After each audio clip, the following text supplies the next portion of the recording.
Well, good evening and welcome. And first things first, can people please put into the chat that we need to change that intro video because I'm done with falling off a bench twice a month. So tonight we are, we're starting English Wine Week. So it's the first day of English Wine Week. And I think we're doing something, it's almost that little hidden corner. I think when we talk about English wine, places like Kent and Sussex, East Sussex, Hampshire are the ones that get the big shout outs, the big sparkling wines and kind of a lot of stuff that people know. But with today we're going somewhere a little bit hidden away. Indeed, yeah. And it's going to be a great thing for us to do because, so much of the English wine market is focused on sparkling wines. Now, by pure luck, as it would have it, we've been convinced simultaneously that the still wine quality from our very first ever tasting. You remember that, where we took a trip down to Kent? Oh, absolutely. Yeah. Little round Simpsons. Little round Simpsons. Hush Heath, it's lovely. Brilliant. And we genuinely think that the still wines are really the ones worth watching because that, as particularly as the climate warms up, is it's really where all this cool innovation is starting to happen. And we're not just trying to make a sort of a champagne that's like a champagne. Exactly, and I think what's really important as we go through tonight, it used to be people go, that's really good for an English wine. Yeah.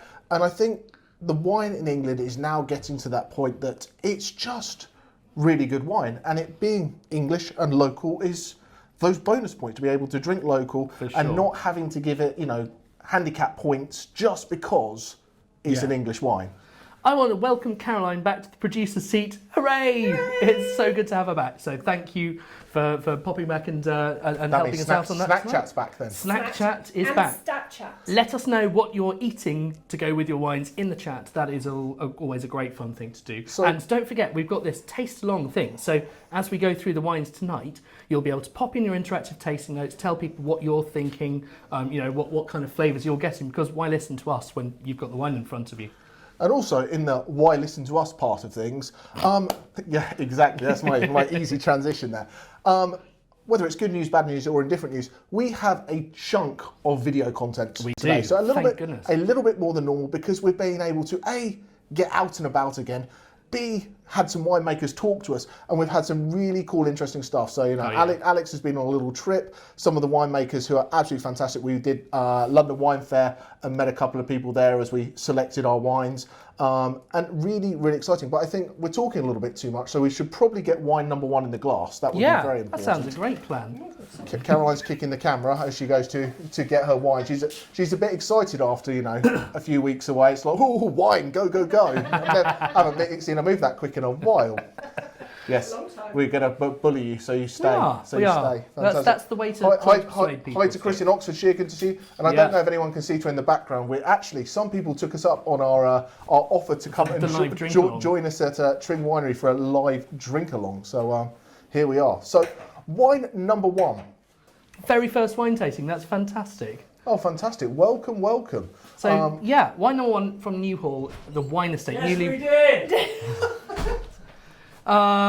Dear, the heckling starts already. It's going to be one of those nights, is it? Excellent. But there's some really fun things. What I wanted to try to cover in this video was a little bit about something, the very first course that I studied at Plumpton was how to make your own vineyard, how to start a vineyard.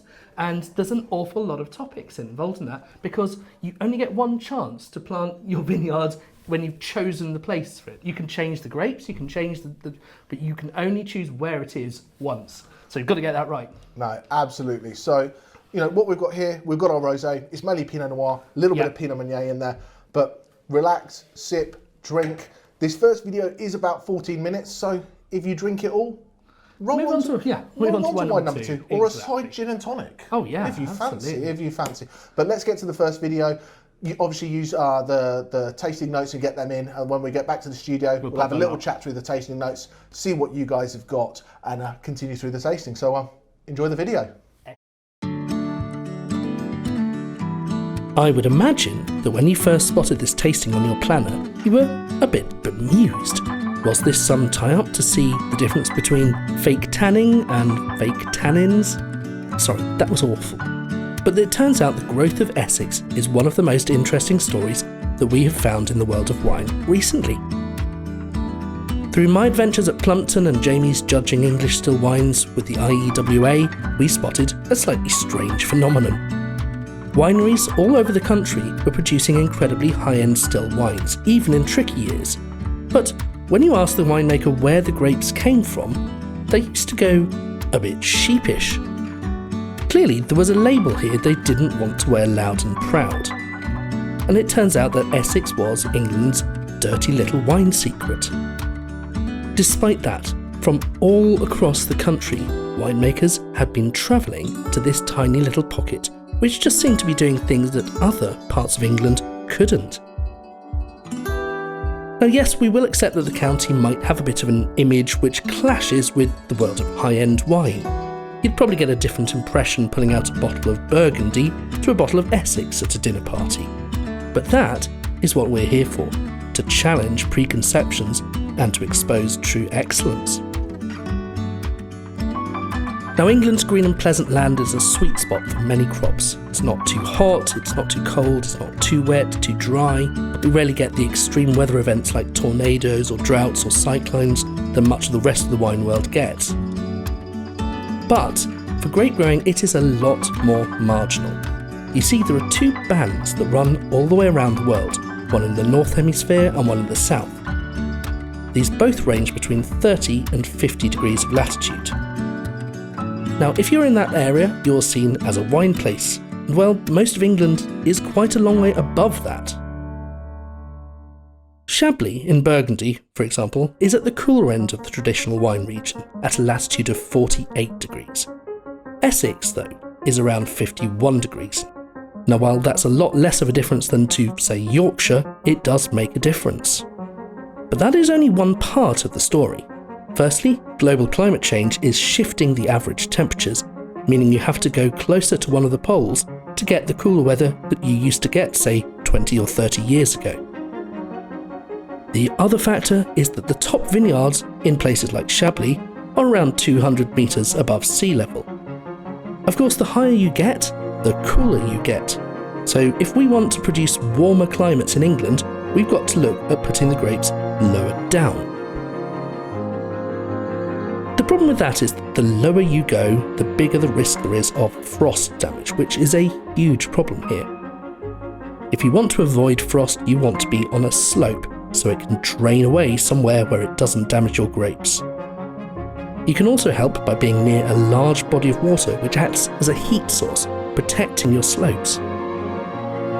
And finally, you want to be south-facing to catch as much of the sun as possible.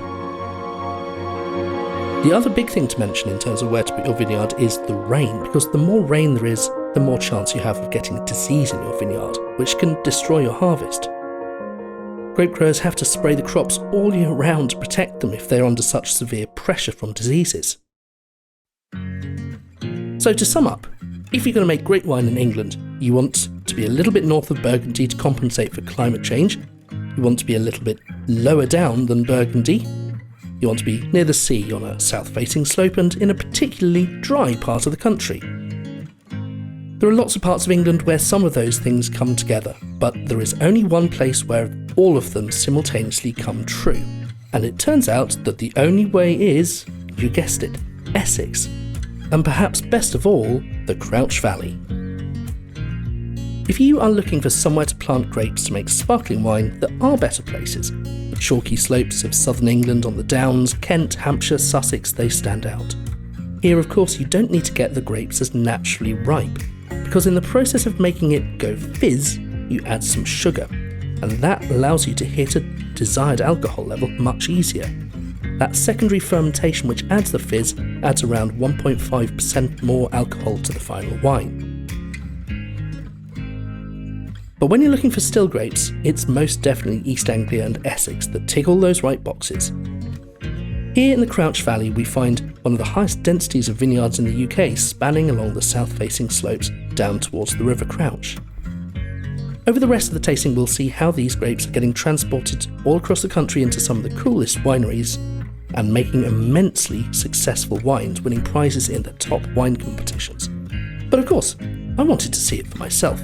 So I lowered my car's suspension, laid my seat back, styled my hair, put on the sunglasses, and set the sat-nav at just east of Chelmsford and hit the road to visit Newhall, one of the earliest wineries in the region, having seen the potential as far back as 1969. These are true pioneers of the English wine scene.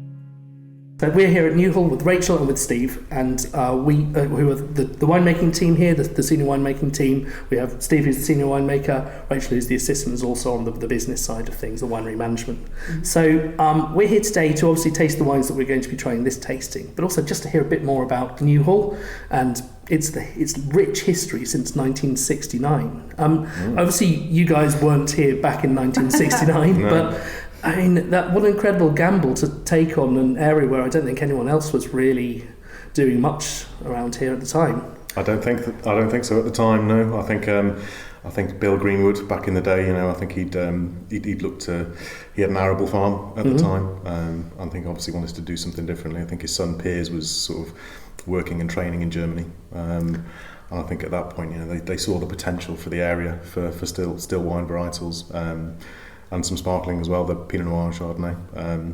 I think took a gamble, and I think brought over vines from Germany, planted them up. So I think the first vines went in sort of 69, 70. So you're looking at the Pinot Noir, which is in the front here, and then Reichensteiner as well, in around Meadow. And then a lot of the other Germanic varieties followed in, the aromatic styles and so on for stills. But pretty impressive going back that far. It's very impressive. It's a lot of history, which goes back, like 3 generations. So it's pretty impressive. There's not that many wineries in this country that you can say 3 generations with. No, that's right. And I think the other thing that the vineyard itself sort of follows that history in terms of what was fashionable, if you like, what was being grown, what was seen in terms of the climate, what were the right vines to plant at that time. So you can sort of see the ages as things moved and things changed as you go around the entire estate. So have you been keeping a lot of the older things that you grew, or a bit of grubbing up and replacing them? As far as our experience, Rachel and I, we've just grubbed up sort of 10 acres of Muller Thurgau, which we already have a fair amount of already, and we're looking to replant that area with some more red grape varieties to help go into the Baron's Red. So we'll be looking to plant varieties of Cabernet Noir, Fru Burgunder and Regent, to which nice peewee varieties, which are a lot more disease resistant, should give a lot more richer curranty fruit flavours to the Baron's Red and a bit more body and structure as well. I think the Muller Thurgau, it's had its day. It's time to move on. So there's a big section of field that is virgin ground, unplanted, alongside the section that we've just grubbed up. And I think this period of the rebranding has initiated a bit of a every year. I think there's going to be a consideration going forward to grub up a section and replant, whether it's the same or a new variety, similar variety, who knows. But I think it's really cool that you're still using some of those peewee varietals, the hybrids that they're going to be coming in to try to keep at the forefront of will work in a bad year, and because we can't all just be relying on stuff that's coming in at sort of 5% potential alcohol in a rubbishy year. That's exactly not helpful. Not at all. No. So perhaps we should start off with the Pinot Noir Rosé. It's what I think I described it to one of my colleagues as sort of a grown-up rosé.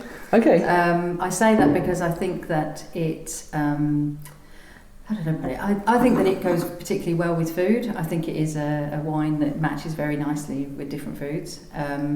I think it's the sort of wine that often people look at rosés and think that's lovely to drink by the glass, but not necessarily match with food. They may be rosé drinkers and they're struggling to think, well, what would I have with my dinner? Sometimes there can be a clash with rosés and food often, especially if they're on the sweeter side. This, however, is much more of a dry, crisp, but still has that fruity character. But I personally think it just goes very nicely with different foods and would match really nicely with quite a few different meals. I completely agree. I think it's got the acidity to cut through with that, which you wouldn't necessarily get in some of the ones. But I think you're getting a lot more of the fruitier flavours still, but without the sweetness. Yes, exactly. And yet you've still got that cool salmon pink colour. Yes. Is that partly because the skins aren't getting as much colour into them as perhaps you'd get in some of the other rosé varieties that are used, or? Yeah, well, again, the Pinot Noir, it's always going to be a lot less colour with that. You know, I think the colour's hard to look after with Pinot Noir.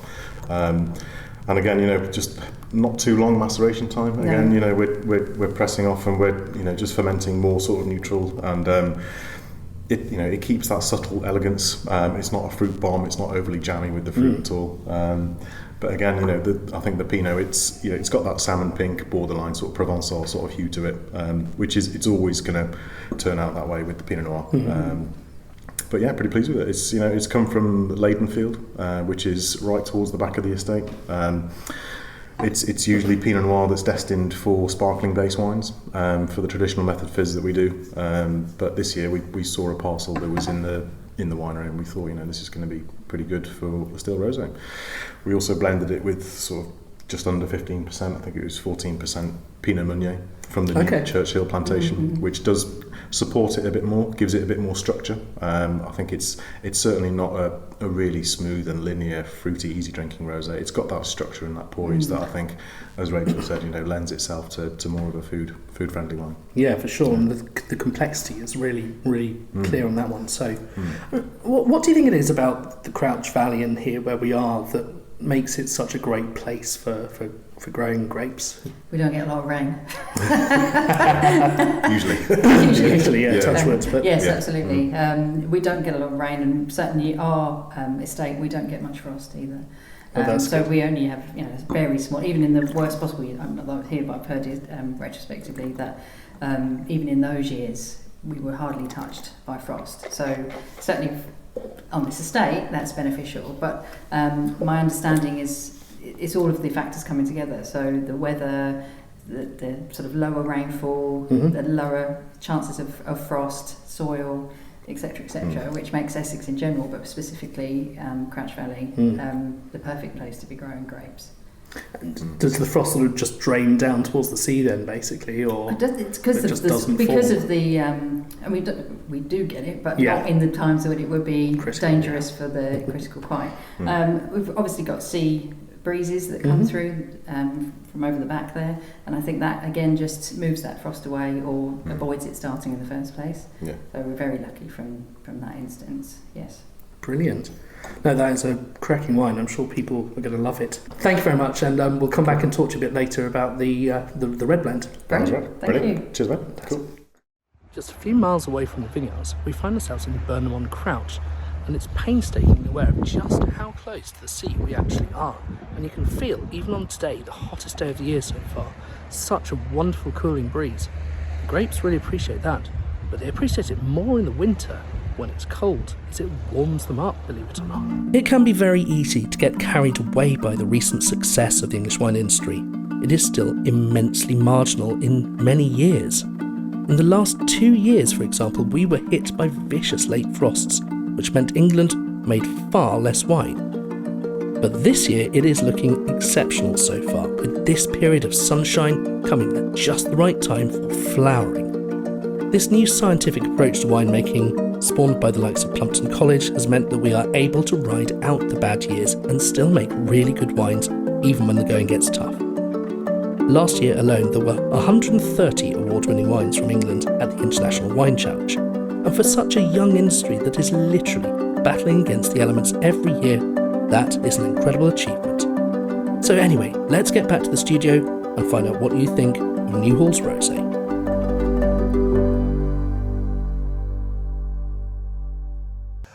Thank you very much, and apologies for everyone who now knows where we've put the charcuterie and what we're doing for the rest of the weekend, and the stories that are going on in the next room. Apologies for that.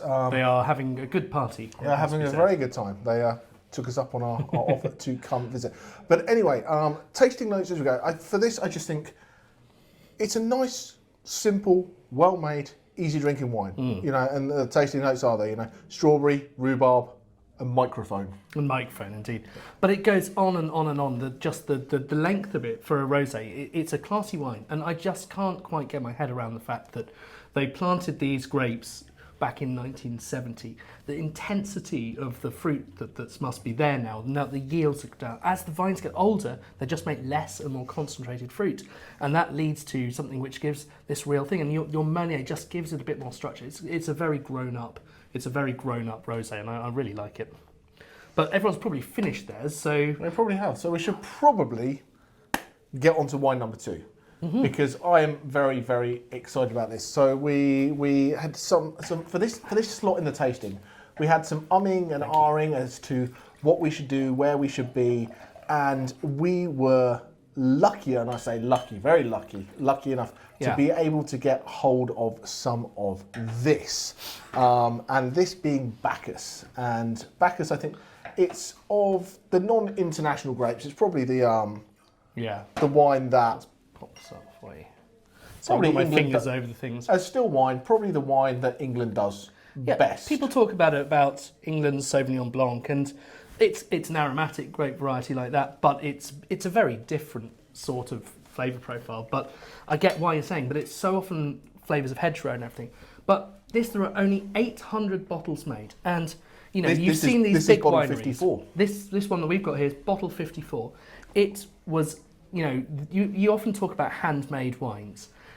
What we're dealing with here is one of the coolest and smallest wineries in the country. In fact, I think if it weren't for us and Mike Boyne at Bin 2, it would be the smallest commercial winery in the country. And it is a fantastic project by this guy called Chris, who was a music journalist, and he is just making some really sensational wines. His Chardonnay's great, his Pinot is fantastic, and it's just all done with care, all using, most of it, certainly this one, all using fruit brought in from the Missing Gate Vineyard in the Crouch Valley.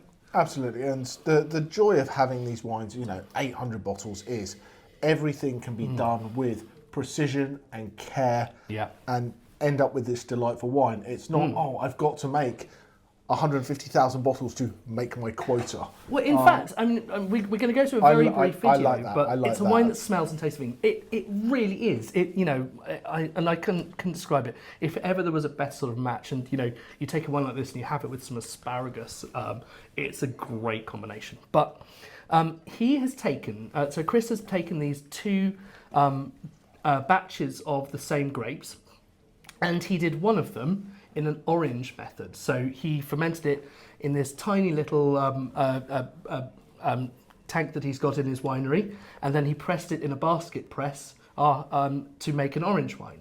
And that is really cool. But some of the grapes he took to our friends at Flint Vineyard, which is just about, I'd say it's a little bit north of the Crouch Valley. It's an hour and a half north of the Crouch Valley, because East Anglia is larger than we'll think it is. I think a lot of us think it is.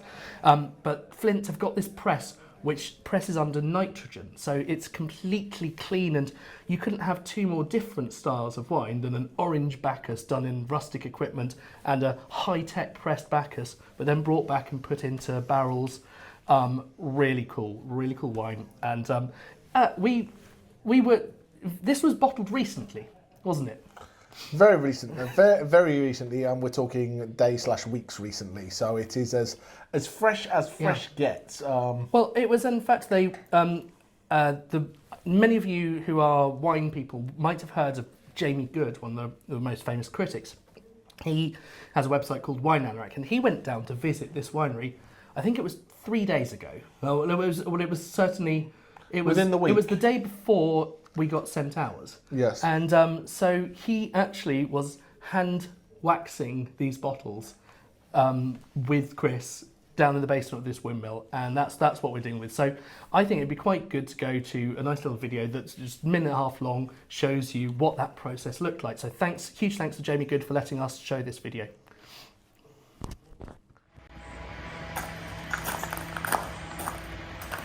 So where are we? Gutter&Stars Urban Winery in Cambridge. So this is a windmill, yeah? Yeah, an old smock mill for making flour for the city of Cambridge. And what gave you the idea of moving here to put a winery in the... Well, the space was available, and it was perfect in terms of size. It's nice and cool in there. It's a bit of a pain to get things in and out, but it's got character. It reminded me of lots of cellars I've seen in France, really. And this is Bacchus from... This is from Crouch Valley in Essex.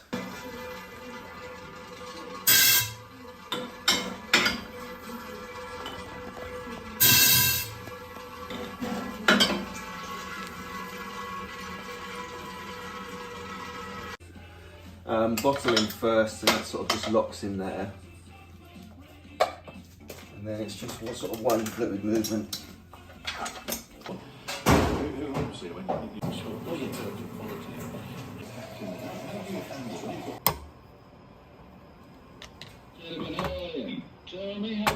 Going, and it will fill it up. Oh, it's coming. Oh, we're done. If it isn't, you can just do it, and then into the water. Just, 5-10 seconds. Then that's done, and that'll need a little buff up before it goes out, but yeah.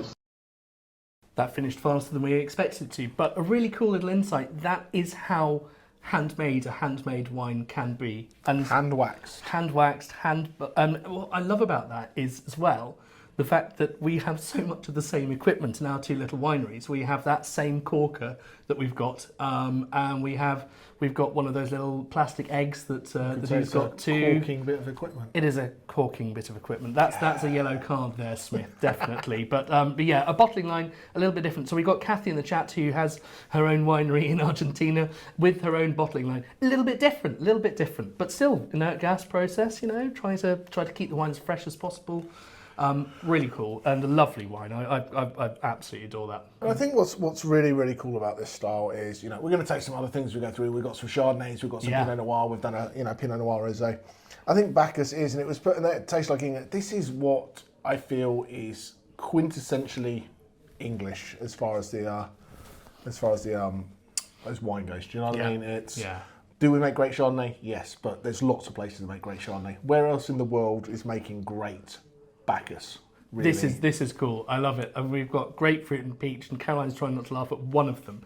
But elderflower and apple, what more British I've just flavours? spotted it. Grow up. Stop it. Grow up.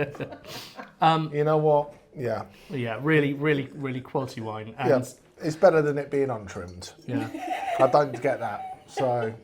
Parma violets. Okay, I'm going to have to go for this one. But if you look at it, it is all these kind of like British things: gardens, elderflower, apple. It's very herbaceous, but I think it is beautiful, and it sits very, very well in the fact that could you drink gallons of this? Well, you couldn't. You couldn't because there's not gallons to have. No, literally. But this is sit outside in your garden, whether British summer, whether it's sunshiny or rainy, and get on with it. I think this is going to be my summer wine for the 3 days we're going to get left. And also definitely a one to go with your asparagus, or someone said oysters as well. I think that's a great recommendation. I think the things like oysters work really beautifully with Chardonnay as well. But this is a cracking one with the acidity to cut through. I just want to stop right here, okay?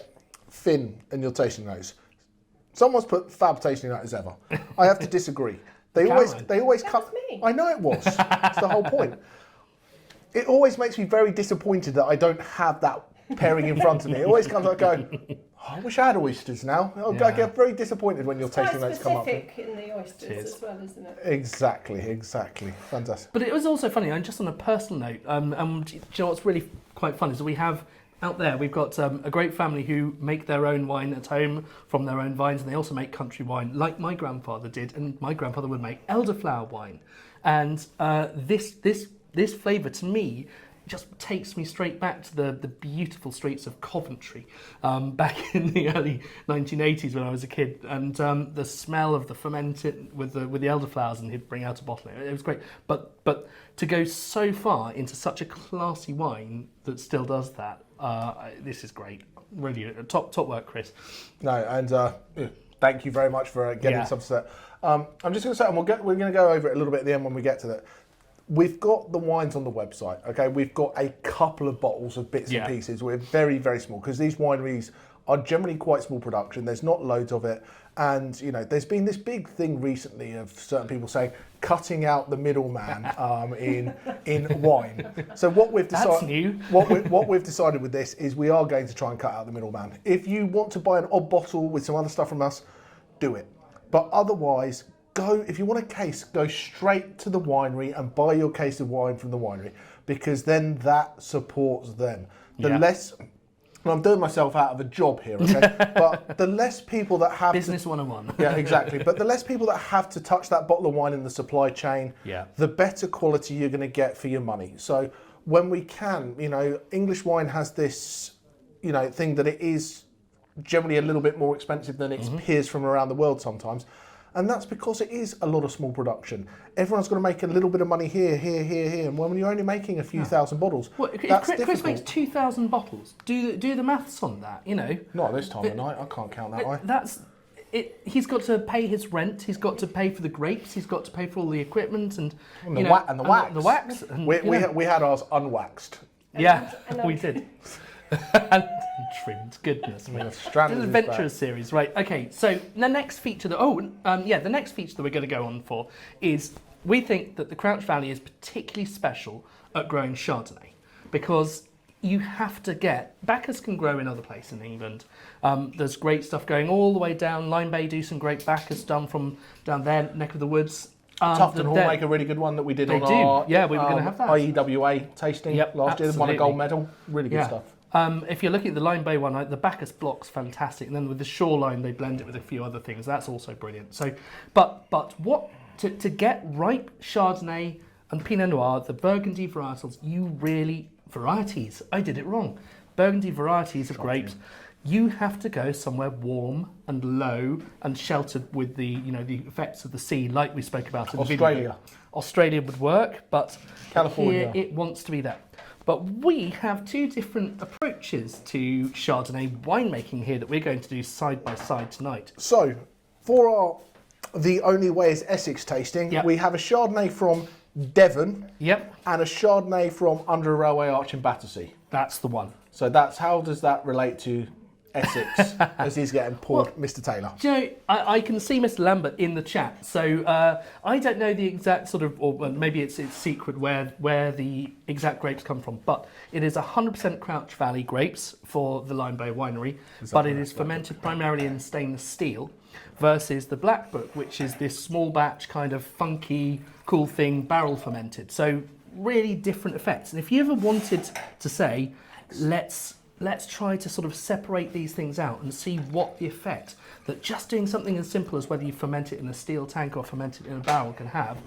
I mean, not to mention all the thousands of other winemaking decisions that have gone in there, but this gives a very different characteristic to the wines. And I'm in Camp Lyme Bay. So what I have to say here is, as far as the online wine tasting club is, 94% of the time I pick the wines and go, we're going to do this, we're going to do that, we're going to do the other. And me and Alex were at London Wine Fair and I tasted through and I picked the two wines from Lyme Bay that I thought would do really well in the tasting. We were going to do what would they do, their Shoreline, which is a blend, of grapes. Some come from Essex, some from other bits and pieces. And I didn't get to London Wine Fair on the Thursday because I was working hard while Alex was down at London Wine Fair drinking around or whatever he was doing. I was at Martin's Lane. No, wow! At the London Wine Fair. Okay, so Martin Lane, Riverview, and Missing Gate. So Missing Gate's the same as the Bacchus. So it is 100% Crouch Valley. You lied to me. No, I said this is. The Shoreline wasn't. The Shoreline.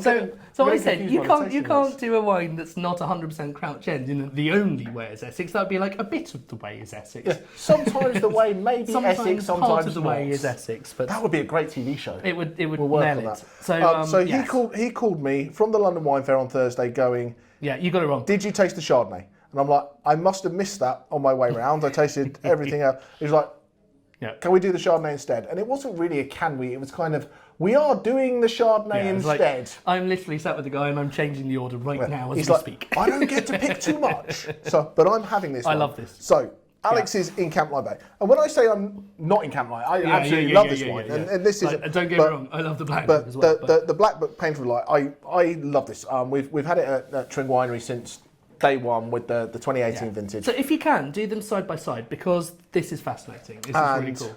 What I love about this, it was a big boy version of what we were trying to do here. So they're under a railway arches, Battersea, and sourcing great grapes from wherever, they source some stuff from Oxfordshire, they source some stuff from Essex, and all over, and just make really cool, delicious wine.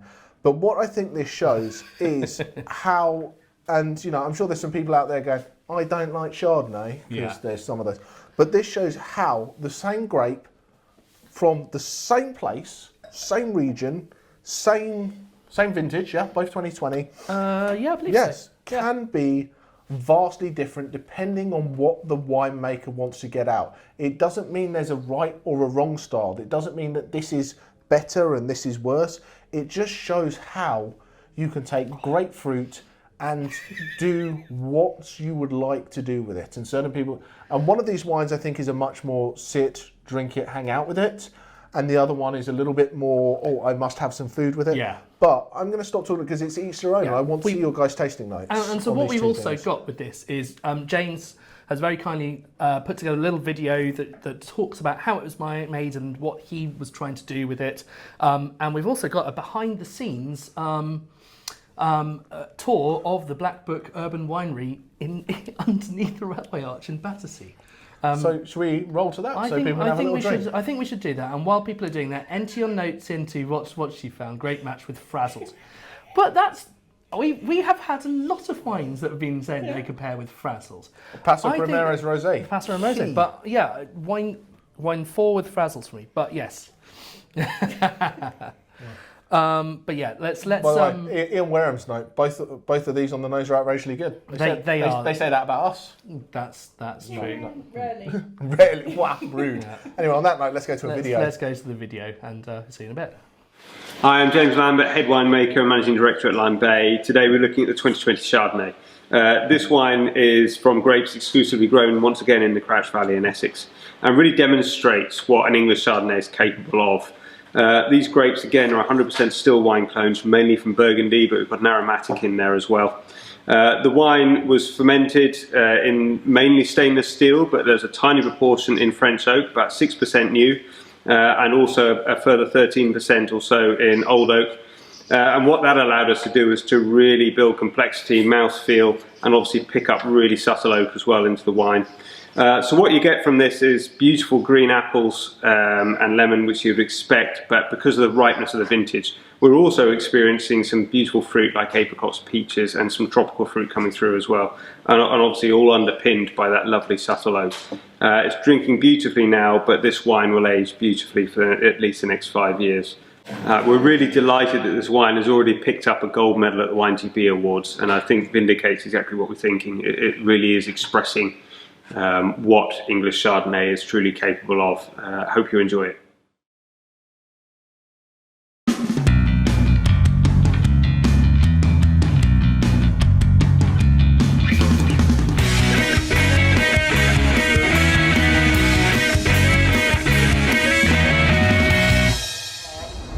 Hello and welcome to Blackbook Winery. This is our first virtual tour we've ever done. We have quite a few bits in store for you. Why don't you come on in? So if you walk on kind of down the hallway here, you'll see to the sides we'll have our bottle production, which we do everything on site. These are the new releases coming into play next month. And then these are our wines that we're currently released, our Pinot Noir on the left, our GMF on the right, and then the 2018 yet to be released GMF in the very back. You can see we cram as much as we can within this little tiny space. Follow me into the barrel room / tank fermentation room. And this is really ultimately where everything happens, all the magic, all the fantastic smells, creation of alcohol, and the maturation of our wines. To my right, your left, we have a small army of tanks at varying different sizes for varying different things. You can come over here to the 2,000 liter fixed capacity. It's fixed capacity because it does not have a lid that is sort of flexible. It is a solid steel cylinder. And if you come over here, you'll see we have wine ready to be bottled. This is our 2019 mix-up comprising of 50% Chardonnay, 50% Pinot Gris from our grower in Essex, in Sussex, Coombe Bottom. It's a lovely little number with richness and texture, and we're excited to bring it to you very soon. Just to the right of that, we have our egg, which has been a new acquisition. This is being used to create some really exciting experimental base wine for our friends Bitter and Sweet with their vermouth coming to you very soon. The eggs are lovely because they give us a constant source of motion within the fine lees. So you have all these little small amounts of solubles constantly circling within the egg to give more texture, more aromatic capacity. Now behind me over here to my left and to my right we have our barrels. 80% of our barrel production, 80% of our wine production is barrel fermented and aged, and it allows us to get those really lovely depth of textures, complexities, along with sort of different aromatic attributes that we really enjoy in our wines, particularly our Chardonnay. And you can see the varying different sizes of barrels, different age barrels, all of which play a role within our wine style, as it were. Now, in front of me, we have the real heart and soul of our operation. This is Bertha. I just made that up, but we're gonna roll. It's gonna be called Big Bertha. Or Small Bertha. It's a 20 hectoliter pneumatic press. Effectively, it is a giant air inflated balloon, air operated balloon.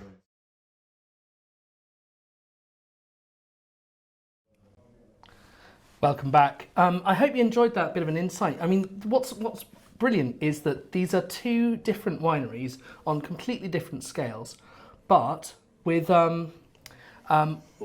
such different scales of operation. You know, the Lyme Bay one is fantastic, and Blackbook is small and artisan, and but yet I think, you know, what's happened with the development of the Lyme Bay is that they've got more and more premium over the years, and now with a bit of a rebrand going on, I just think this is such a cool, classy wine. And you know, it's got gold medals from the International Wine and Spirits Challenge, the International Wine Challenge, Wine GBs, the Great British Wine Awards, and also a silver from Decanter. So it's not just us saying this. And yeah, I mean, I think that's a really cool thing to say. I just want to dive into it right now before I forget. I just want to give a shout out to one of my top two favourite Alex Taylors in the world. So there's this Alex Taylor, and then there's another Alex Taylor who runs the Independent English Wine Awards that I go down, and I'm lucky enough to be invited to go and judge there. And when I said we were doing this, he was hugely helpful and sent out a huge amount of emails and chased people up for me Alex. to put us in touch with people to enable us to get some great content. I'll visit down to Newhall and all that kind of good stuff. So if you're watching live or on catch up, Alex, thank you very much for helping out, and really you know, everything you do to kind of promote the English wine industry. So if you're out there watching and you're you know, an English winemaker and you're not involved with the IEWA, from me not telling you how to run your business, but I would suggest you have a look at it, because we get to taste some great wines, and it really kind of, you know, pushes forward what wine buyers and sommeliers and that are going to look at for English wine. So thank you, Alex. Thank you, Alex. Now stop putting tasting notes in for a sec, because Caroline's going to flick it back to wine 3, so that, well, you can put in wine tasting notes for wine 3, but we're going to bring that up and we're going to try to see what's going on. So this is really cool to see. We've got, you know, primarily the classic Chardonnay flavours there. Apple says that it hasn't, you know, perhaps there's still a little bit of the malic acid in there, which is often a deliberate winemaking decision to try to halt that process. Lemon and lime, and then just some of this cool neutral sort of oak flavours that's coming in. Yeah, a little bit of creamy oak, a little bit of vanilla, really nice. A little bit of toffee, a little bit of cream. But yeah, I like, it's still got, there's mineral in there, and for those who do WSET, mineral is a dodgy word to use, but I truly believe it is something that you find in there. And on WSET, when we say a wine taste of strawberries, we know there's not actually strawberries in there. No. There's not. So if we say a wine tastes minerally, it doesn't mean someone, you know, there's some ground up slate in the wine.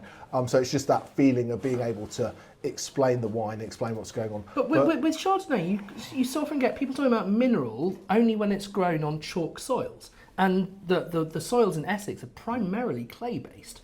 So it's that tells you can get those mineral characteristics even when it's not on that chalk soil. So just be a bit careful. And I think you associate it with these kind of more steely, less oaky kind of wines. I think sometimes when you go in and you talk about wines being very high in acid, acidity and minerality seem to sometimes interchange. Yeah. Sometimes similar to when people are first getting to wine, they kind of put fruity and sweet in the same category. So I think high acid and minerality sometimes kind of sit hand in hand as descriptive words.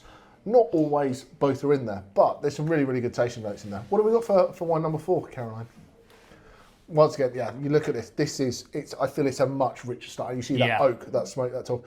So and the struck match, which is often that kind of barrel ferment giveaway for me. What you've got to look at is there's a lot of very, very similar tasting notes, but it's just what is more prominent. Yeah, you've still got the apple, the peach, the grapefruit. Yeah, it's still there, but what is prominent is the oak, the toffee, the smoked, and the apple being baked apple. So we're looking at 2 very classic Chardonnay tasting notes. And if it didn't get bigger the more they put in, you could have the same tasting note. Okay, for both I know wines. you hate to do this, but if we were going to imagine that these didn't come from Essex and these came from France and Burgundy, where would you say the Lyme Bay came from? So if you go Burgundy, go very, very north. Come on.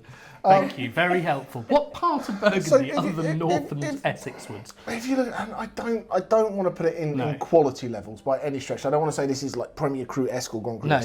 But this one is probably a little bit more northern Burgundy, not quite Chablis-esque, but pushing up that way, that slightly cooler bit. This reminds me a little bit more of southern, that Macon-esque kind of style, that little bit of a richer style. So this... That's what I was hoping you was going to say. Was that the right answer? So this is more of that kind of like Chablis-esque kind of thing, and this is a little bit more. But I think there were some notes in there. You look at this. Neither of them are particularly Burgundian. There was a note in there about Sonoma Coast, and I completely after my years out there. But what we've got to get away from is, it's helpful to go if you like Chablis or if you like Macon and you want to drink English wine. That's helpful. Mm-hmm. But we've got to get away from going, it's like a Macon, it's got to be like a wine from Crouch Valley that's made in a railway arch under that. And I've probably told this story 100 times, but I'm going to tell it again. When I went to Vas Felix in Margaret River, I was going to go here, and I've told it. But we sat there with the winemaker and tasted the wine, and we thought, it's got these hints of Burgundy, it's got these hints of, California wine. And the winemaker turned around and said, it's great to be associated with those great wines, but what I want in 15, 20 years' time is, that smells like Margaret River Chardonnay. Yeah. And this is what we need for England. This is what we need for the, England, Britain, wherever we're growing our wines. I love Mark's note there, that's brilliant. Put that up, yeah. There we are. So isn't that cool? It's like, how good are both of these wines? Exactly. But this is what the key... Exactly what I did. This is what the key of this is. We don't need to go... We're not competing with California. We're not competing with Australia. We're just making world-class bloody wines. Yeah. And we've got to get there and support them. And we'll get to the prices at the end. But I think sometimes we get a little bit, it's English and it's expensive. It's going to be expensive, But you compare an English sparkling to a champagne of the same quality, the price point's fair. Well, you compare that to a Sonoma Chardonnay. Chardonnay, that's probably better value. Or a Chablis or something when we get there. It just really shows that it's completely the right way.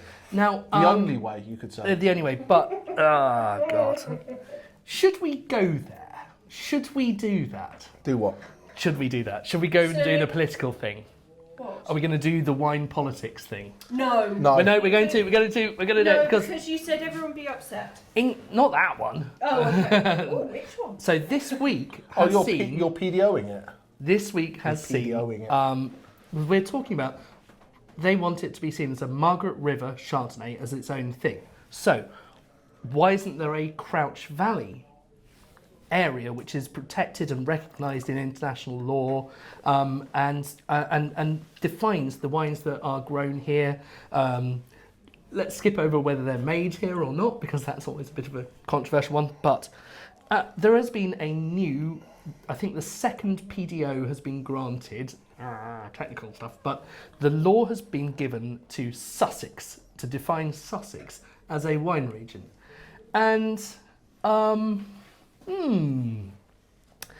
So I think it is absolutely clear to recognise that the South Downs are making some of the best sparkling wines in the world now. And that would be a great PDO. But to cut off at Sussex and say, no, not you, Hampshire, or you get a few of your grapes from Hampshire or a few of your grapes from Kent, you can't be called this, is a bit. So it's interesting, and there's probably people on here, I've not read too much into it, but you generally look at what your AVAs are and your AOPs, your DOCGs. Yeah. It's built on, it's not on geographical political boundary, it's built on soil Unless it's areas. Prosecco. But yes. So I just think, you know, I don't think English wine is big enough to really go into that. We need to just make English wine great and then work out what it is. It's got to be understandable for the consumer. And I could go on about English sparkling wine being protected. And so to be an English sparkling wine, it's got to be the champagne method. Champagne method from a certain thing, made with certain grapes. So, and our friends up at Flint make a fantastic Charmat method sparkling. Method, So if that was the only English bubbles I had on my shelf, and someone came in and said, have you got any English sparkling wine? Technically, I would have to say no. Yeah. But this wine is English. It's sparkling. And it's sparkling. And it's wine. But not English sparkling wine. But anyway, we can go on about this fast. We're not going to because, but yeah, the fundamental question: what changed to allow England to go? Well, there are two. Alex. And this is the follow-up question. This is the follow-up. On that, Alex Taylor started making wine. Trendsetter. There we go. That's obviously me. Nothing to do with any of the pioneers that came in. The first one was obviously global warming, and that has changed it so that now, 20, 30 years ago, we had much colder climate, and now we have, in certain parts of the country, the same kind of climate that Burgundy had in most years. And the interesting thing is that we've now learned that Burgundy didn't actually quite have good enough weather to make Burgundy most years. They would strengthen it up with a few bits of wine they'd made in Algeria, which at the time was part of France because of colonialism and all that stuff. So they would bring in a little bit of Algerian wine and beef up their Pinot Noir from Burgundy. So that's the fundamental thing, the first thing that's changed. But I think just as big a change is the fact that we've moved from, and Newhall I think is a really great example, some of the pioneers of the wine scene. A farmer who decided to plant some vines, you know, based on some knowledge of what was happening in Germany, he chose to plant some vines in this warm, dry part of the country, warm, dry, low part of the country. And now they have a new winemaking team in who have all been trained and who have all got international experience. And because it's being taken seriously, you get this kind of cyclical effect that the winemakers who are really good actually now want to make wine here. And they're trained and they really understand it and they're scientific and they've got the tools in their laboratory to analyse what should we do, which leads very nicely into wine number, what are we on, 5 now? Because this is the perfect example. A lot of English wines used these odd German grape varieties which were picked. They planted them only because they would ripen in the cold climates of 1970s, 1980s England. And that was the primary reason that they were selected, to be quite clear. I'm not drinking fast enough, but... First time for everything, eh? There is a first time for everything. So it was training and knowledge and science and the climate. Those are the two big things. So I think the other thing that comes with it is this actually people caring about wine and this globalization. And I think wine has become so much more. I don't know if mainstream is the word I'm looking for, but you know when you talk to the 60s and 70s, there was a certain type of person who drank wine, and that was it. And it was their clarets and their Bordeaux's and their growths and this, and it was a very scary place to be. Wine. It was like, oh, I don't know about this, I don't know about that, I don't know about the other. But where we're at now, we've now got the Quartermaster Sommeliers, we've got the WSET, we've got those things that people are allowed to, study and chat and learn and get excited about it. They can get intros to wines that are now super cheap and great value, like for example, Yellowtail Jammy Red Roux. But the grapes here. So when people the wines that were good were Chardonnay, Merlot, Cabernet Sauvignon. There was a solid group. And these grapes, these Germanic grapes, it's really straight. No one could bloody say them. No. So you're not going to go and say, have you got any Hutzel-Rebbe or Reichsteiger or... No, but I'm going to call you out on this because there is another aspect to that. Going to call me out I saw an old wine list from back in the 1970s. Oh, I like that. Early Stop 80s, that right there. that had... we are asking the question of who's won the wine show. But they're both winners. They're both fantastic wines. There's no winner. It's just which you prefer, that Alex style or that Jamie. style. Yeah, or who's got the best shirt on. That's not fair. Well, it's a divisive one. But there was this wine list from the 1970s, 1980s. I think Robert Joseph put up on Twitter. It showed that basically a great quality Bordeaux was about the same price as Blue Nun back in those days. Oh, Blue Nun used to be super... It was super premium. Like Germanic, so Blue Nun, obviously not Riesling, maybe Silvaner, but German Riesling used to be as expensive as anything else on the wine list. It was super premium in the 60s and 70s. It was. And things that had that bit of sweetness as well were just so appealing to so many people. So yeah, while you're saying, yes, absolutely, the connoisseurs would have their things, but actually because of the mass appeal of those cool, sweet, Germanic wines, why wouldn't they plant those varieties over in the 70s and 80s? Why have you voted 15 times for Alex? Anyway, so wine number 5 is exactly one of those things. This is the historic grapes with a few newer ones. What you see, we've got mentioned, if you look at our list of wines that Naomi had to fit in. Oh my goodness. Naomi had to try to fit into a very small space. We have Pinot Noir Précoce. She's put it down as Précoce, so I think they call it Précoce. Yeah. Rondo. Early ripening Pinot Noir. Rondo. Bit of Regent. Accolon. I've never had a... No, I've never had that one before. And Zweigelt. But these are not your everyday grapes, apart from the Pinot Noir Précoce. No, don't do that. No, don't do that. Don't smell a colon. So we've got a cool video because who better to ask than a winemaking team who've now taken on this vineyard, which has got so many cool grape varieties in it, so many aromatic grape varieties, and have to try to make something. Before we dive to this video, we've got a new tagline. Date night without the babysitter. Welcome to the Online Wine Tasting Club. Absolutely. But on that note, let's dive in. Let's hang on. Yeah, let's do that. And let's dive in. Yeah, okay. Enjoy the video and the info. So they were planting Pinot Noir right back from the beginning. I think 71 the Pinot Noir was planted. Yeah. This out the front. Yeah. I haven't heard of that anywhere else. That's really interesting because I heard lots of people planting, Reichensteiner and Torgau and Seyval, but yeah, that's a bold step. They must have, and were they sort of poring over the climate charts, going what could really work here because of the German links? I think there was definitely an ambition to make sparkling wine, and I believe that some of the grapes ended up in the first English sparkling wine that was made. I certainly know Bill Greenwood was involved in that project, so I think that was the driver for making that choice to plant those varietals at that time.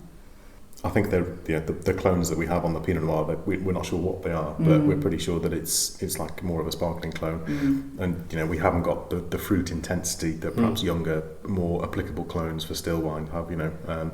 But still, they're still doing the job. They're still giving us good fruit every year. Yeah. So Barons Lane Red. Barons Lane is the road that runs between your two sides of the vineyards. Yeah.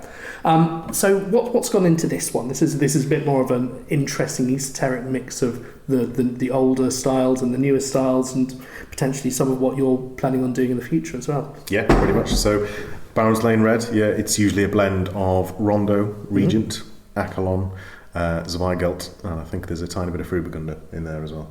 Fair few different varieties. Cheers. Let's have a little glass. Thank you. Thank you. And the first thing you notice is there's a good colour on it compared to a lot of English reds, but it's quite sort of intensely red. It's not just sort of dark. It is. Yeah, it's a nice ruby red, almost sort of touch of purpliness, but not quite. It's light bodied. Difficult year, the 2021 vintage, as I'm sort of sure listeners are aware. But pretty pleased. I mean, we've got the varieties that we work with: the Accolon, the Rondo, the Regent. Specifically the Zweigelt and the Regent, they seem to give a nice bit of body and depth and colour, and at the same time adding a lot of that sort of rich berry brambly sort of character. And then the Accolon, you know, quite light-bodied, probably maybe a bit more suited to rosé, but I think, you know, it works. I think, you know, you have to be careful with the cap management and the maceration and you know, ferment temperatures and things like that. But for the most part, yeah, I think last year was we were trying out some brand new red fermenters that we got delivered last year. Okay. In the past, it's all been done in small sort of picking bins and you know, lots of moving around, lots of punching down and pump overs and stuff like that. So we invested in some new red fermenters, which have made all the difference. I think, you know, a lot less work and a lot less mess, and you know, it's one process, one pump over, which is good. And we got a lot more control as well. We can hook them up to temperature control. You know, this year we were able to you know, experiment with a bit of a cold soak at the beginning, 2 to 3 day cold soak, just keep it really chilled. Did some pump over just to try and bring out some of those really fine, delicate aromatics.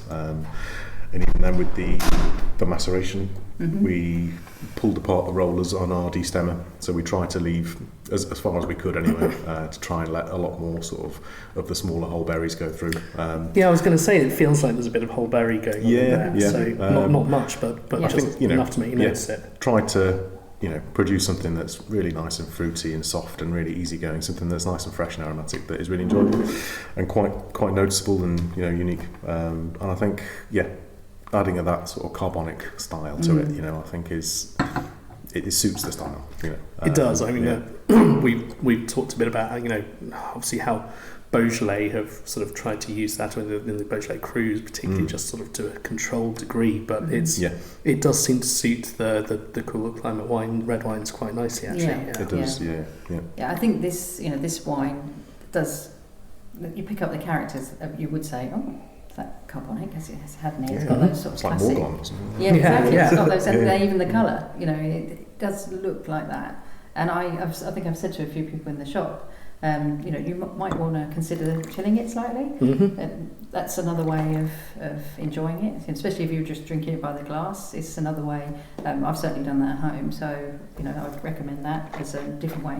Obviously, if you're having it with food, you probably want to keep it room temperature. But if you just wanted to drink it as it is, then slightly chilled, not too chilled, but slightly chilled. Particularly does suit that. Is there a touch of oak on it as well? There is, yes, yeah. We use a combination of different French oak, and again, just a short period.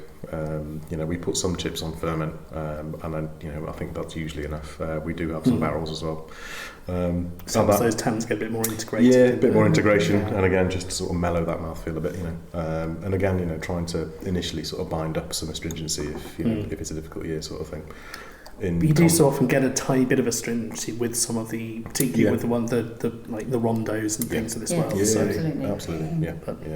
But yeah, that's a really very masterful wine for you know, considering these are not easy grapes to work with. So. They're not, no, and they're very, you know, they can be quite different every year, you know, and I think it's a bit of a challenge, you know.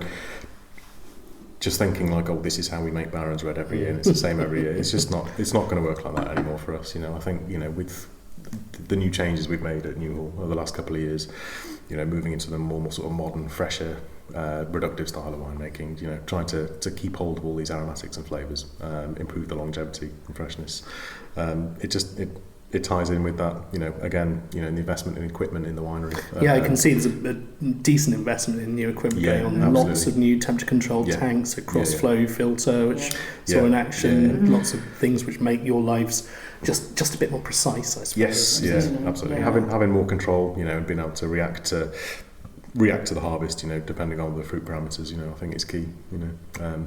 But yeah, pretty pleased with the Barons Red this year. It's turned out all right. You must have to keep quite a lot of these small batches, small lots of individual different things. So when you approach the blending table with such a completely different range of grapes, I mean, what's your approach to trying to bring this together into something cohesive? Yeah, well, I think, you know, we have a brief. We know that what Newhall would like as a style, you know, and what we're sort of familiar with over the years.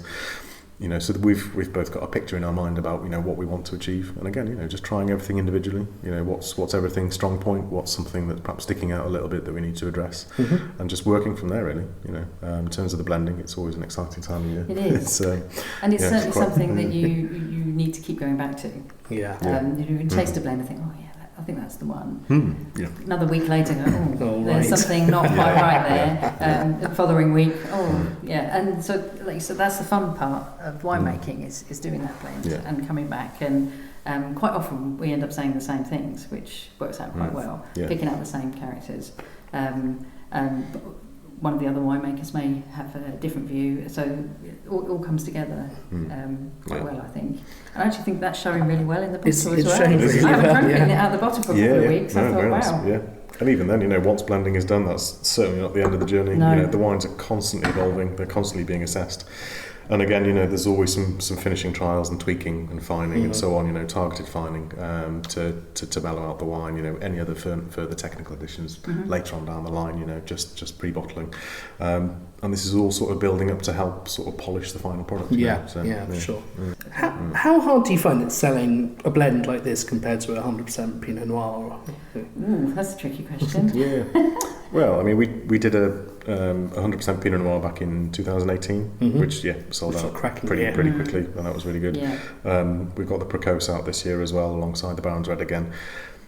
They're both kind of firm favourites, to be honest. We're always running out. For the last two vintages, we've sold it out. We've really sold out way before we've got the wine ready from the following vintage. It's not a difficult sell, to be honest, and hence why we're planting more red. Of course. Because we need to make more red wine because of the demand. Yes. How's this year going in terms of the development of the vines at the moment? It's all been pretty good. You dodged the frosts this year. It wasn't too much. Yeah, we haven't had any frost damage as far as I know. No frost damage at all. No. We've had our the Rondo plantation in the young reds has all gone through, and it's been lovely and fair, settled weather for that. It's been really good. So you got fruit set on the Rondo now, or almost? I think almost. Yeah. And I think we've there's a lot of the inflorescences on some of the earlier varieties like Huxleyriebe, Siegerriebe, some Schomburger. They're all starting to go through the expansion on their inflorescences.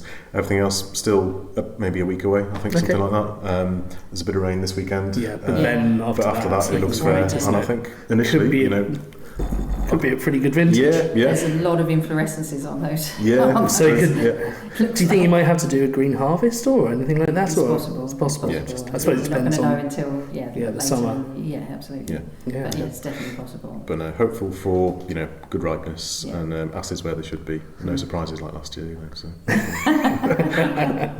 So we've talked a bit about the more red varieties you're going to do. We're going to do some interesting peewees and things like that on that. Are there any kind of styles of wine that you think you're going to start trying to explore now?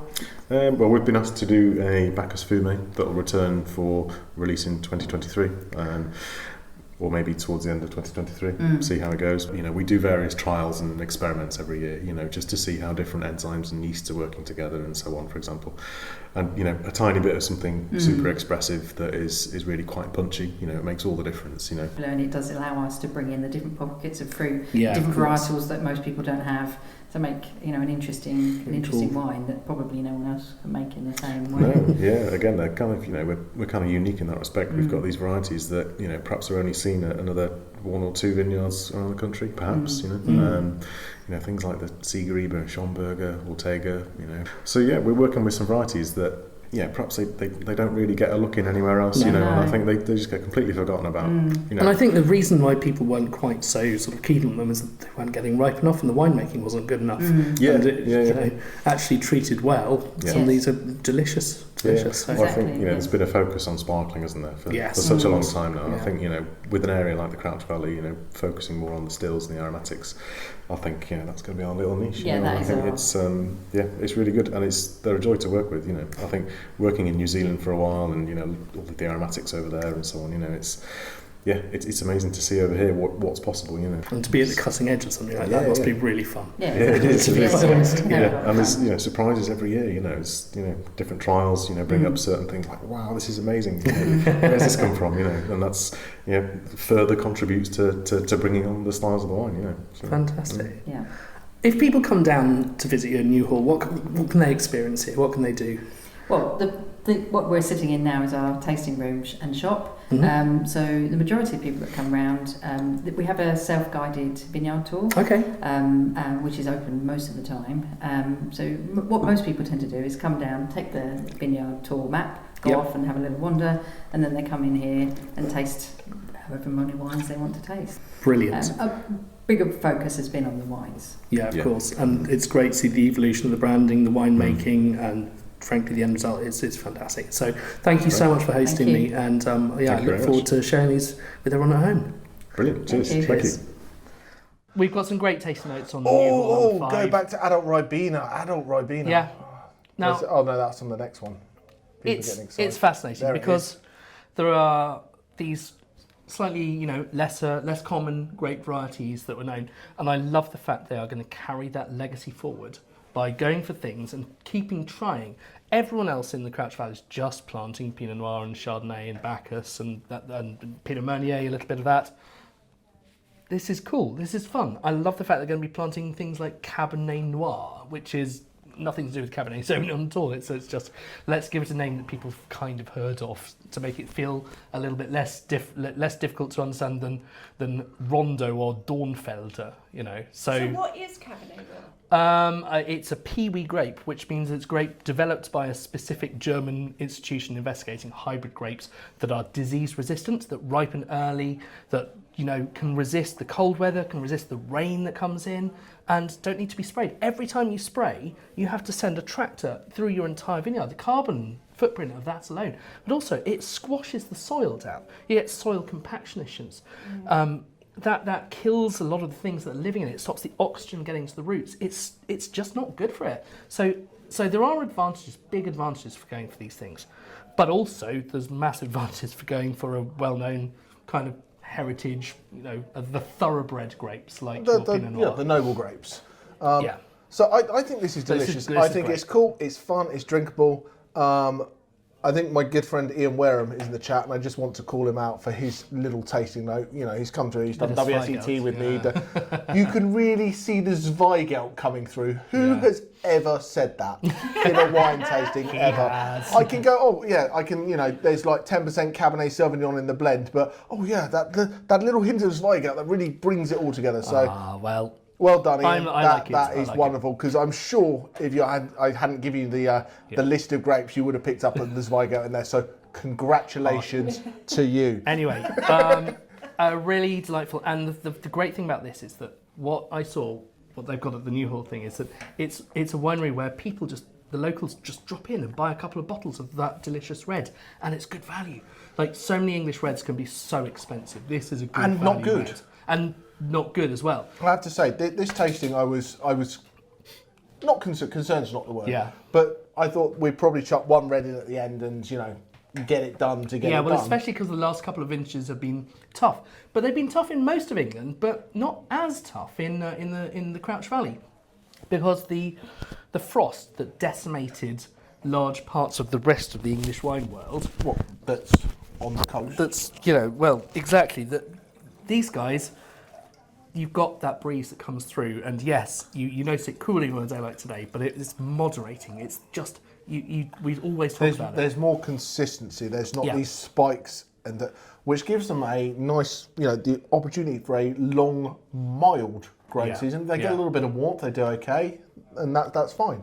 But it is really interesting. And I go back to that point that when people generally talk about English wines, we talk about the Sussex, the Hampshire, the Kent, the East Anglia, and Essex doesn't get as much of a shout as it should. And I hope it was completely missing from the wine folly map that was made about English wine regions, and now it's probably one of the it's getting to be quite densely packed, and it's also getting to that point where you can go down a road and stop at multiple wineries. That classic sort of wine trip thing that you can do in Napa, you can do in, and it's really cool. At the moment, there's more vineyards, and I would stop off at the vineyards and I'd go, let's go in here. Oh no, it's a field. There's an entrance for a tractor, and there's no infrastructure.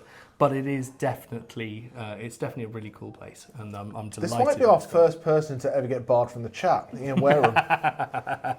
No, if he's going to go for specifics, I want vineyards, which vintage, and what percentage of this wine is Zweigelt if it's coming through so brightly. Goodness me. It's becoming the Ian Wareham show. Anyway, we're getting... Wine number 6. Yes, wine number 5. So we're back to Lyme Bay. And on this, the Pinot Noir is really coming through, Ian, because it's 100% Pinot Noir. So, this wine was featured, if you were an avid TV watcher, you will have noticed that this wine, we're so ahead of the curve, it was on the Saturday morning kitchen this morning, so it's brilliant to do it. So it's we're behind the curve then. We're just about 12 hours late.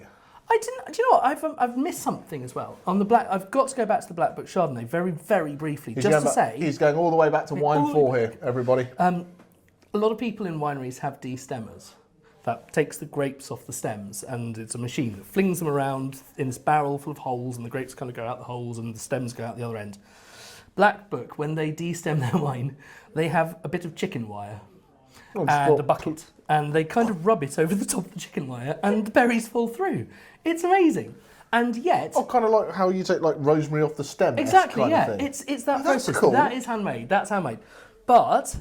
Who knew? We talked about all the awards. The reason I have to say this is we talked about all the awards that the Lyme Bay one won. I don't even know what the results of that was. But anyway, it's irrelevant. The 2018 version of the Blackbook Chardonnay went into a competition called the Chardonnay Masters. And this was an international competition just for Chardonnay growers.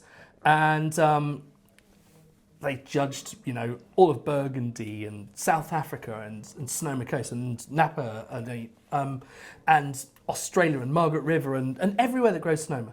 And it came second in the whole world.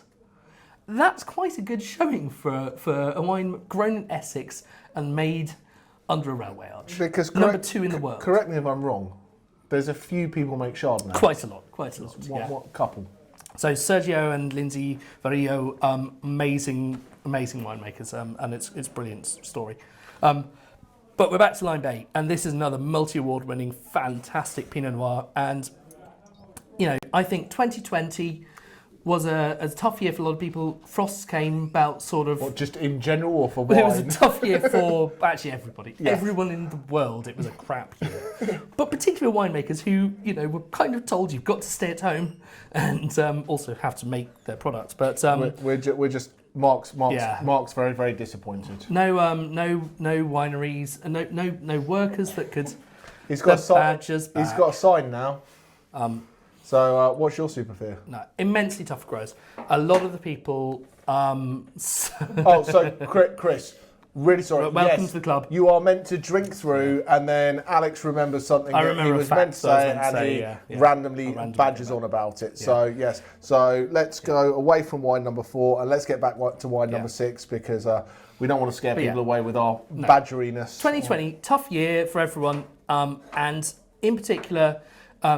massive frosts and then hail hit. I remember because it was just after lockdown, and I was set up doing a virtual tasting with you, one of our very first ones, on my upstairs floor in my house, and the hail was pelting down onto the roof, and I was going, oh, that's not great for the vineyards at the moment. So 2020 was tough. But then, do you remember the summer? We were all sat locked at home. How was it? I wasn't. I was here.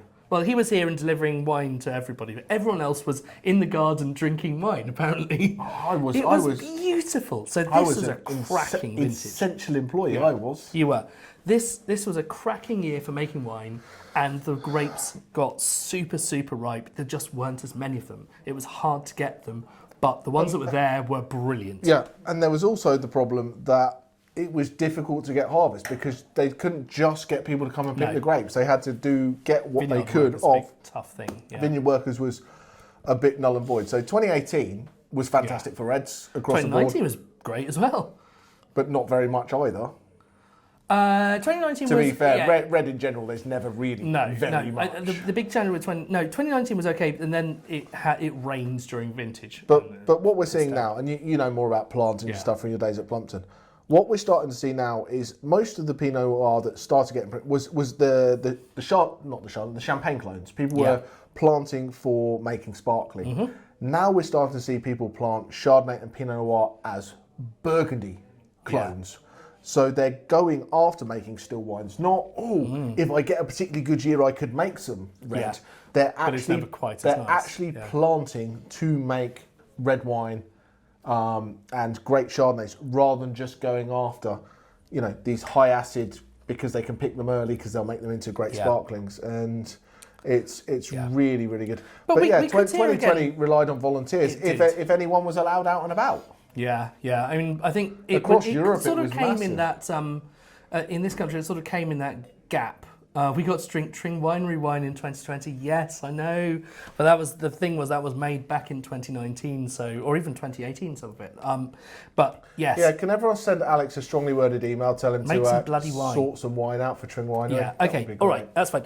Let's. Why don't we have a listen to what the actual winemaker of this wine had to say? It's a 1.5-minute video, and it's a great listen because he explains exactly what they did and what they were trying to do better than we can. So let's have a listen. Hi, I'm James Lambert. I'm the Managing Director and Head Winemaker at Lyme Bay. And today we're going to be talking about the 2020 Pinot Noir. This is a Pinot Noir grown exclusively in the Crouch Valley region of Essex from 5 different growers. And this particular wine is special. It's our first release from this particular area. It's made of a blend of Dijon clones and Spätburgunder clones. All in 1-ton fermentation bins, all done by manual punch downs or pigeage. The wine has spent between 9 and 11 months in 30% new oak barrels. And what that's giving us is a highly complex wine of ripeness. You get the typical Pinot Noir characters coming through of ripe black cherries, plums, some of the lifted red fruits, but because of the ripeness of the 2020 vintage as well, we also got some beautiful cassis and kind of bramble fruit coming through as well. And obviously that's underpinned by the complexity given by the French oak. So you've got some real nice subtle vanilla and toast characters coming through with a waft of smoke. It's drinking beautifully now. It's got beautifully balanced acidity. But I think this wine will really reward careful cellaring for the next 3 to 5 years at least, and gain some extra complexity. So for the question that popped up in the chat, yes, exactly what so Chris has popped in there. So Pinot Noir and Chardonnay that's a great question. Yeah. Burgundy. So what we have around the world is if we sit in Europe, a lot of the wine regions are done by name. So you'll hear of things like Chablis or Rioja or Barolo or Burgundy, for example. And so those are places, and those places have rules and regulations that can go very, very deep and meaningful. So for those of you who are WCT diplomas, I apologise for what I say, but generally 99.9% of wine in Burgundy, if it is white, it will be a Chardonnay, and if it's red, it will be Pinot Noir. So because that's the rules that they have to be part of the AOC or AOP, which is the governing body that says what you're allowed to do. So the same way that a Sancerre, if it's white, will be made with Sauvignon Blanc, a Chianti will be made with Sangiovese. So that's what's really, really happens a lot in Europe. Whereas if you go to the New World, if you go to Australia, you go to California, it says Chardonnay, it says Riesling, it says Merlot, it says Malbec on the bottle. So it makes it a little bit easier to understand. Sometimes, so if you're getting into wine and you want to know the thing, you need to have a degree in geography and in wine law to be able to know where that particular thing comes from. So Chris, if we've got a bit over the top for you, it's put. If you find a red Burgundy, it's Pinot Noir. But this is what we're all about. This is the joy of having the questions that we know exactly where we're at. Exactly. And there are other regions around the world which have similar climates where you will probably also find Pinot Noir growing. Well, guess what? You will also find Chardonnay growing. Essex, exactly, Essex. And you look at these things, or Oregon, the things that they work together. They love these similar climates. Sonoma, indeed. We could keep going on like this, but we're running out of time. And yes, you can generally speaking find some places, little hotspots where you can grow whatever you like. But isn't this bloody marvellous? What a cracking, rich Pinot Noir! So many Pinot Noirs from England. When you hold them up against a white sheet, watery, you can see through them. There's no colour intensity. It's like it's almost like a rosé. No, but brownie. It's a bit more brown. It's a bit I'm gonna say, like, this entire tasting from talk to people at London Wine Fair, wines that we've worked with, the wineries being so helpful with content and visiting and videos and interviews. This is what the English wine community needs to get people to taste the wine, get behind it, get excited, and go, yes, we'll get to prices, but I'll give the price away on this one because it's whatever. This is a 25 quid bottle of Pinot Noir, okay? For a 25 quid, what would you get from Burgundy that's like, or that California, price. or Oregon? Yeah. Is it a cheap bottle of wine? Well, of course not. No. But is it value for money in the global Pinot Noir scale for what you get in that bottle? I think it's absolutely phenomenal. And I think that's one of the cool things for me is that Lyme Bay have been ahead of the curve on an awful lot of things, and they were one of the first ones that I know of to really identify this kind of region and start doing it as they were one of the first people to stick their hands up and go, Pinot Noir, that's what needs to be done. That's where we can excel. That's where England can be really world class. So we're going to expand and we're going to grow it. So absolute, round of applause to them, and I really hope that the strategy works because I love it.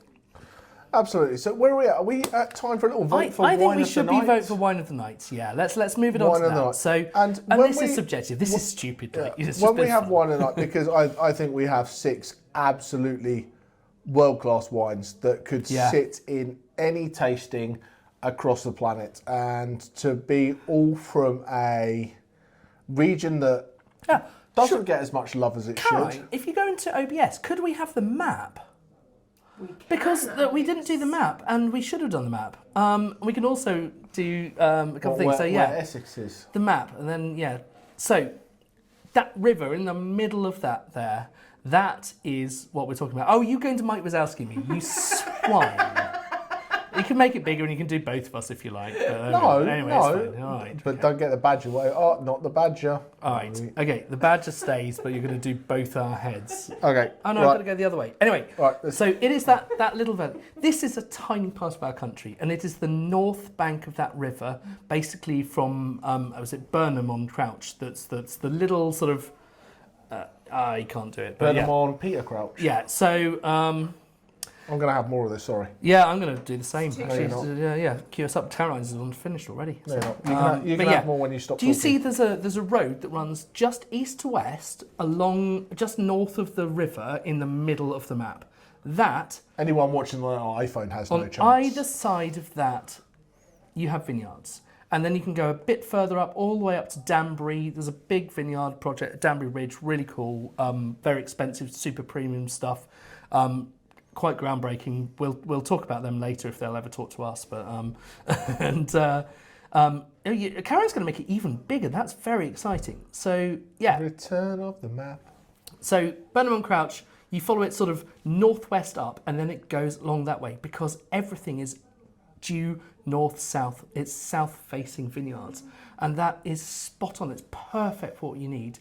It's got this water. It's got everything you need, and that is. I swear this is going to be where a bit of wine tourism is going to happen in outside of the sparkling stuff down in Sussex and Kent. So keep your eye on this. It's happening. Shall we start putting up some results for the wine of the night? Yeah, wine of the night, I think, is the way forward, so we can see where. Because this is going to be really intriguing, but. That wasn't what I was expecting. I wasn't expecting that. Whoa! Are they cheering in the background? They're cheering in the background. There's heckling going on. Goodness me. Well, I mean, James, that's a pretty good result, I'd say, for Lyme Bay. But I mean, I hope you've enjoyed the variety. And the fact is, actually, there's not much difference between the top and the bottom, which says, and people are talking about, oh, look, there's getting new. The Chardonnays are getting in. It's the Chardonnay wars. Can I just say what's going on in the back? It's like a horse race going on behind us here. But you guys picked 6 extremely interesting wines. Thanks to the education, worth every penny. Thank you. Absolutely I'm delighted to hear that. That is wonderful to hear. What's really exciting for us is people tune in to listen to us badger on about these wines, but the fact that we are able to get the access to these wines and the content from these winemakers to look after it and look after us is absolutely fantastic. And I just hope that it helps people just explore a little bit more. So yes, if you want to, if you're doing a mixed case with some other bits from us, that's great. Buy what we've got left. But otherwise, go to the wineries. Google the wineries. And we're going to pop up the prices as well, because and I think it might be in the Restream prices actually. I think so. I couldn't be wrong. I could be. Yes. So what you'll see here is that the Newhall ones. Now Newhall are on this beginning of this new cool journey, and I really want you guys to support them because they are so phenomenal with what they're doing, and they have this epic set of vines that they're going to do. And there's a big difference between, a 14 quid. And actually, I think from them, it's a couple of quid cheaper because we've included, obviously, it is. I think Newhall, the red sits about £13.50. Yeah. So, hey, if you love us, buy from us, obviously. But no, seriously, if you need a bottle, do it. But otherwise, go and support these wineries. Get down there, go and visit. And you know what? If you do go and visit, say that you found these wines on the online wine tasting club because it makes us look cooler than we are. Plus, guys, Newhall also have an epic Chardonnay, which was really cool, and they had this thing which I've never heard of before, and it was called Perle, and this was. I'm sorry, we're running over, but I'm going to be 2 minutes just to explain this because. Do you remember? When have we ever not run over? When we never run over? Whatever. It was. They took some Bacchus grapes and another variety. I think it was Schoenberg or something that I've not heard of before. And 50-50, they pressed it, they took the juice, and they did something a bit strange. They put it in the freezer. They put it in a massive industrial scale freezer, and they waited until the water part had all frozen, and they took what was left, and then they fermented that and created this absolutely sort of fascinating dessert wine. And then they put it in chestnut barrels. Chestnut barrels? Who does that? And it's genuinely one of the most interesting, crazy and cool wines. And that was another 95 pointer on the International Wine Challenge, I think, unless it was IWSC. So yeah, Newhall, watch these guys. They're going places. What an excellent tasting. We had so much fun. It was great. It was great to get the stuff from the winemaker because we've had this kind of like little shuffling as the world's come back to a bit of normality, that it's been tough to get time with winemakers. It's really, really exciting to get these wines in front of people, and I think they're, who's voted for no? Someone, great, go vote for Have You Had a Good Night? Come on, someone's just found that funny because they've got to. I don't know what I've got to bowl down Sugar Hut in it means. What does that mean? Yeah, you do. You got to bowl down Sugar Hut, innit? Towie, innit? Yeah, safe, yeah. Yeah, never actually. No, exactly. Well, there we go. So Danny, we got Danny Boy to go. So we got. We do. Yeah. I don't know if we do. So Dan, who's our World Cup class enthusiast, spent some time. We'll put it on Instagram. We'll share that with the world. But anyway, so what's coming up? So next month we are doing, for our Discover series, we're doing Sicily, and for our Adventure series, we're doing Tuscany because I went to play at Vin Italy, so there's some really, really cool stuff from that. I get to go to Essex, you get to go to Tuscany. Slowly, exactly. Yeah. However, there is going to be a standalone wine project coming out in the next couple of weeks. I'm just waiting to get the videos all together from Kevin Judd of Grey Wacky. We're doing, it's a little 3-pack that's going to have his Sauvignon Blanc, his Pinot Gris and his Chardonnay in. So who's Kevin Judd? He's the guy who makes Grey Wacky. Might have done a Cloudy Bay for a little while. Oh yes, he did, didn't he? So he's doing some bespoke content for us, which is really exciting. It won't be live with us, which is, take it as you will, a bonus for some. But there will At least there won't be people talking over the videos. Exactly, but there'll be a pre-recorded video that goes with it, and Alex has promised starting next month there's going to be music videos again. So anyway, it has been an absolute pleasure. I'm making promises I can't keep. But it's been a pleasure having everyone. The people who have joined us for the first time, thank you very much. The guys from the wineries in the background who have been here, thank you so much for your support. Thanks to all the people who let us come and film. Lee Isaacs for your wonderful Instagram today, great. And for the people in the background over there, bang average, don't come back. Yep. So let's roll credits. 3 out of 10, yeah. Have a great night.